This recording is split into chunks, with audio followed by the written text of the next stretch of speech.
Hello' guys, আপোনালোকে জানে মই আজিৰ পৰা এদিনমান আগত অনলাইনত আহি অনলাইন এটা চেলেঞ্জ লৈছিলোঁ যে মই ডেইলি ৱৰ্কআউট কৰিম।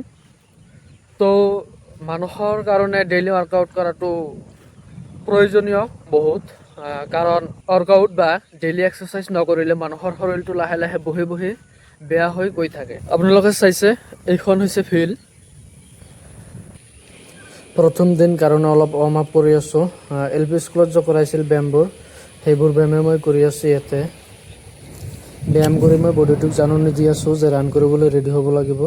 সেইকাৰণে মই ফটাফট ৱাৰ্ম আপখিনি কৰি ল'লোঁ আৰু তাৰপিছতে মই ৰানিং ষ্টাৰ্ট কৰি দিলোঁ। তো এয়া চাওক, মই ৰানিং কৰি আছোঁ। আজি প্ৰথম দিন কাৰণে বেছি ভাগৰ লাগিছে। লাহে লাহে কৰি গৈ থাকিম, লাহে লাহে ঠিক হৈ থাকিব। আজি বৰষুণ আহিছিল ৰাতিপুৱা, তো চাওক মোৰ জোতা কাপোৰ চাপোৰ একেবাৰে ভিজি গৈছে আৰু হাত যে কিবা কিবি থাকে সেইবোৰ মোৰ জোতাত কাপোৰত লাগি গ'ল। তাৰপিছতো মই পুছ আপ ষ্টাৰ্ট কৰিলোঁ। আজি মই 15টামান পুছ আপ কৰিছোঁ। লাহে লাহে বঢ়াই গৈ থাকিম। পুছ আপ কৰা ভিডিঅ'টো অলপ স্পীড কৰি দিছোঁ। তাৰপিছত আৰু এবাৰ ৰান কৰিলোঁ পুছ আপ কৰাৰ পিছত। আজি এইখিনি কৰিলোঁ। তো গাইজ, আজি প্ৰথম দিন কাৰণে বেছি ৱৰ্কআউট নকৰিলোঁ। 4টামান ফিল্ডত ৰাউণ্ড দিছোঁ, 15টামান পুছ আপ আৰু ৱাৰ্ম আপ চাৰ্ম আপ হৈছে অলপ চলপ। তো আজি এইখিনিয়ে আছিল। প্ৰথম দিন বেছি নকৰিলোঁ এইকাৰণেই যে প্ৰথম দিন বেছি ৱৰ্কআউট কৰিলে বডিটো প্ৰয়োজনতকৈ বেছি কমজোৰ বা ডেমেজ হৈ যাব। তো এইকাৰণে লাহে লাহে ৱৰ্কআউটবোৰ বাঢ়াই গৈ থাকিম।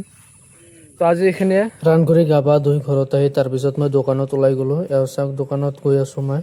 তো এইখন হৈছে মোৰ দোকান। এই দোকানখন আছে মোৰ চালাকাটি বজাৰৰ পৰা অলপ ভিতৰত কালিপুখুৰী যাওঁ যিটো মেইন ৰোড আছে, সেই ৰোডৰ লগতে মোৰ দোকানখন আহিছে। আপোনালোকৰ যদি ঘৰৰ কাৰণে কিবা লাগে মোৰ ইয়াতে আহিব।